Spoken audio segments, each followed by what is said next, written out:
Hi so UPSC notification for 2024 is round the corner. और एक जो सबसे बड़ा बजवर्ड बनने वाला है अभी की डेट में वो होगा पीवाईक्यूज। बट पीवाईक्यू के साथ बहुत सारी मिथ्स हैं, बहुत सारी मिसअंडरस्टैंडिंग्स हैं। कैसे करना चाहिए, कितना करना चाहिए, कितने साल का इनफ होता है, कौन से एग्जाम का करना चाहिए, कि सिर्फ सीएससी का, कि बाकी भी करना चाहिए कि नहीं करना चाहिए। So in order to make it very convenient for all the students, we are coming up with a PYQ series, and this series eventually going to help you out how to get the maximum by devoting the minimum number of hours. So within 50 hours, we are going to make sure कि आप सारे relevant PYQs cover कर पाओ, और सिर्फ एक subject के नहीं, सारे subjects के, and that too for all the relevant exams which are conducted by UPSC. As you must have seen from last many years, एक एग्जाम का ट्रेंड अगले साल दूसरे एग्जाम में डाल दिया, जैसे कि सीएपीएफ में बहुत टाइम से असर्शन रीजनिंग चल रहा था, और लास्ट ईयर वो यूपीएससी ने इंट्रोड्यूस किया अपने सिविल सर्विसेज एग्जाम में। तो हमें पहले से अगर पता होगा ना तो ज़्यादा अच्छा परफॉर्म कर पाएंगे। चलिए कुछ जल्दी से डूज एंड डोंट्स देख लेते हैं कि जो स्टूडेंट्स खुद से प्रिपेयर कर रहे हैं उनको समझने के लिए। Like number 1, solve only those PYQ which are relevant. मैं आपको एक लिस्ट देने वाला हूँ किस सब्जेक्ट में कौन से पीवाईक्यू आपको सॉल्व करने हैं, किससे ज़्यादा फायदा होगा। देखो ये एक एग्जाम है, इसमें स्ट्रेटजी ऐसी होनी चाहिए कि एटलीस्ट हम 70-80% को अच्छे से कर पाए। 100% के पीछे भागोगे तो कभी स्ट्रेटजी बनी नहीं पाएगी, because that is impossible. So we have to make sure कि उतना कैसे करना है। तो I will give you list for this which are the relevant PYQs which you have to do. Number 2, do read all the options of a question by solving questions of previous years. It is very important. Why? Because क्या होता है कई बार हम सिर्फ question solve करते हैं, answer निकालते हैं, खुश होकर छोड़ देते हैं कि चलो ठीक है हमारा तो आंसर निकल गया। एग्जैक्ट क्वेश्चन थोड़ा ना रिपीट होगा, बहुत बहुत कम प्रोबेबिलिटी है उसकी।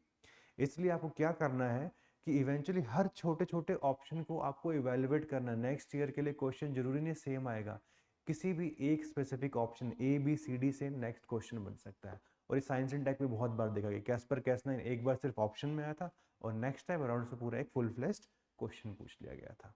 And this is something which you have to understand. Number 3, try to understand how UPSC sets the question. ये भी आपको समझना पड़ेगा। ट्रेंड एनालिसिस कैसा होता है वो भी पीवाईक्यू से ही पता चलता है कि अगर हिस्ट्री में 15 क्वेश्चन आ रहे हैं तो 15 क्वेश्चन किस किस कैटेगरी के आ रहे हैं, ये अगर नहीं समझ रहे हो पीवाईक्यू करते हुए तो आप उससे मैक्सिमम एक्सट्रैक्ट नहीं कर पा रहे हो। And finally practice PYQs regularly. ये करना बहुत जरूरी है। कहीं तो क्या होता है आप सोचोगे कि एक महीना कर लेता हूँ काम खत्म हो गया, नहीं, तो रिवाइज भी करना पड़ेगा, तो बहुत जरूरी है। These are the 4 important do's from my side, somebody who has cleared prelims every time. This is something which is very important for you. Number 2, if you see the don't fall in the trap of solving 30-40 years PYQ for all subjects. अभी आपको बताऊंगा कि किस subject में वहाँ का फायदा नहीं मिलेगा आपको, कॉस्ट बेनिफिट है ही नहीं। And second, don't do it mindlessly without analysing the concept. ऐसा नहीं होना चाहिए कि आप इकोनॉमी के पीवाईक्यू सॉल्व कर रहे हो, इन्फ्लेशन सॉल्व कर लिया, फिस्कल पॉलिसी सॉल्व कर लिया, कंसेप्ट अभी भी वीक है।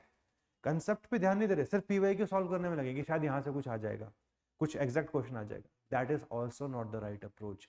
कंसेप्ट आपको क्लियर करने, फिर पीवाईक्यू साथ में सॉल्व करने। ऐसा नहीं हो कि सिर्फ पीवाईक्यू सॉल्व करने बैठ गए। हिस्ट्री में ऐसा बहुत लोग सोचते हैं सिर्फ पीवाईक्यू कर लेते हैं, बाकी सब पढ़ के पढ़ाई वढ़ाई बाद में देखी जाएगी। ये नहीं काम करता, दोनों चीज़ों को साथ लेके चलना पड़ता है।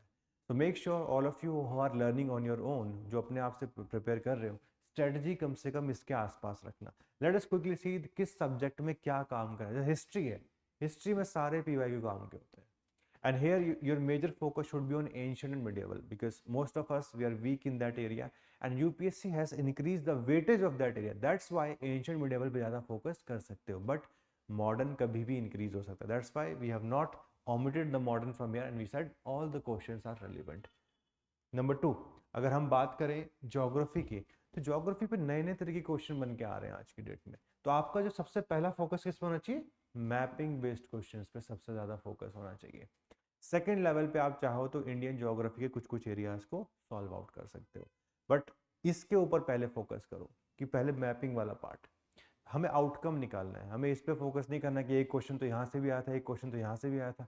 भाई एक एक क्वेश्चन के लिए स्ट्रेटजी नहीं बन सकती, हमें बनानी है ओवरऑल, हमें एग्जाम क्लियर करना है। अगर हमारे नेट 50 क्वेश्चंस भी करेक्ट होते हैं तो वी गेट 100 मार्क्स, नेट 60 होंगे तो 120 तक पहुंच जाएंगे, और यही मैटर करता है। तो इसलिए हमें पहले वो चीज़ कवर करनी है, बिकॉज ज्योग्राफी में एनी हम कर ही रहे हैं, पीवाईक्यूज में भी वही सॉल्व करेंगे, टेस्ट सीरीज में भी वही सॉल्व करेंगे, तो आपने प्रायोरिटी रिक्स से सेट ही नहीं करी। Polity, Laxmikanth based questions specifically जो पहले पूछे जाते थे वो आप यहाँ से सॉल्व कर पाएंगे। जो नई कैटेगरी के क्वेश्चन आ रहे हैं पॉलिटी से वो आप उससे सॉल्व नहीं कर पाएंगे, इस चीज़ को पहले ही समझ लो।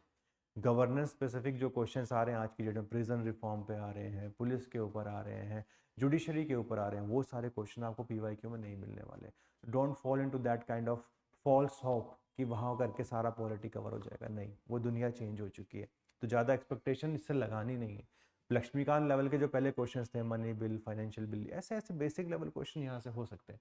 Environment, basic concept and political institution, जो उसका लेजिस्लेटिव वाला पार्ट है वो काफ़ी रिपीट हो रहा है। जैसे वाइल्ड लाइफ प्रोटेक्शन एक्ट पे 2-3 बार क्वेश्चन आ गए, कौन कौन से एनिमल शेड्यूल 1 में है, तो वो यहाँ से हो जाएगा। कौन कौन से इंपॉर्टेंट इंस्टीट्यूशंस हैं with respect to safeguarding our environment, जैसे कि पीएम की गंगा काउंसिल है, तो वहाँ से क्वेश्चन आने के चांसेस ज़्यादा है। तो वो बहुत बार आता भी है और ये ईजिली हो भी जाता है, तो यहाँ पे हम उसको ज़्यादा प्रायोरिटी देंगे।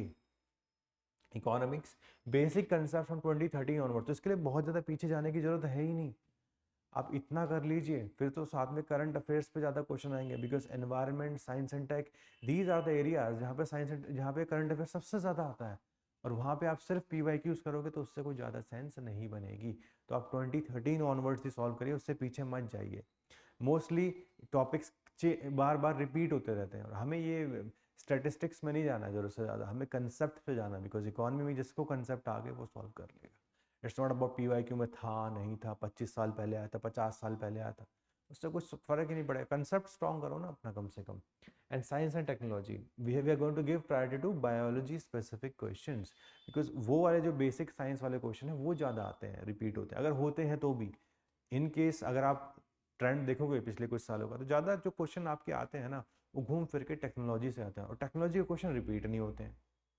ये भी एक सेकंड इंपॉर्टेंट चीज़ जो आप लोगों को समझनी है कि वो रिपीट नहीं होते हैं इन जनरल, इतनी सारी टेक्नोलॉजीज हैं, we are surrounded by lots of them, that's why वो आपको करंट अफेयर्स में पढ़ना चाहिए। और पीवाईक्यू जब आप सॉल्व करने जाओ तो जो है बेसिक साइंस के करो, ताकि बेसिक साइंस अगर क्वेश्चन आए, 3-4 क्वेश्चन भी आते हैं, तो वो आप आराम से कर पाओ, सॉल्व कर पाओ। ये नहीं कि आप सिर्फ टेक्नोलॉजी के क्वेश्चन पीवाईक्यू करके बैठे हो और सोच रहे हो कि उससे सॉल्व नहीं होगा।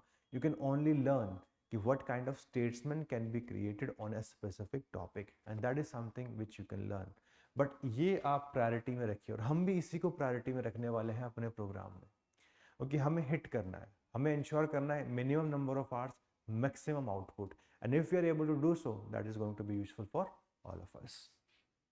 तो ये हम कवर करेंगे तीनों एग्जाम, CDS, CAPF, CSE, देखो एक ही का टाइप के एग्जामिनर है और वही क्वेश्चन बना रहे हैं, इनको सेपरेट आउट मत करो, थीम्स भी रिपीट होंगी, types of questions are going to repeat, and that is something which you have to ensure कि आपको करना ही करना है। तो history, art and culture, economics, science and tech, polity, governance, geography, environment, we are going to cover all these in our PYQs program, and our focus would be on the themes that I have just discussed with respect to PYQs।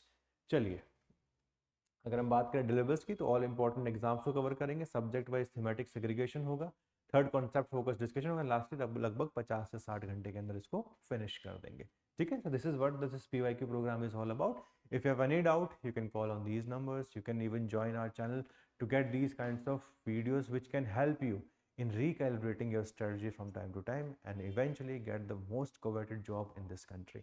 So make sure आप PYQs की strategy सही से समझें, बहुत short video है आप लोगों को समझाने के लिए, इसी में समझ जाइए कैसे करना है, और टॉपर्स ऐसे ही होते हैं, सही से एडवाइस लेके उसको इम्प्लीमेंट करना, that whole process eventually is the most important task for all of us. Strategy बहुत लोगों को पता होती है, इंप्लीमेंट ही नहीं करते अच्छे से, तो आप इंप्लीमेंट करने पे फोकस करिए, and we are going to help you out what should be done. एक रिकमेंडेशन तो आपको दे ही सकते हैं on the basis of our experience, on the basis of our expertise. Alright, so all the very best. अब जब notification आने वाली है 8-10 दिन के अंदर, मेक श्योर कि आपकी स्ट्रेटजी इसके साथ अलाइन रहे एंड आप मैक्सिमम आउटपुट निकाल पाए। So all the very best and take care.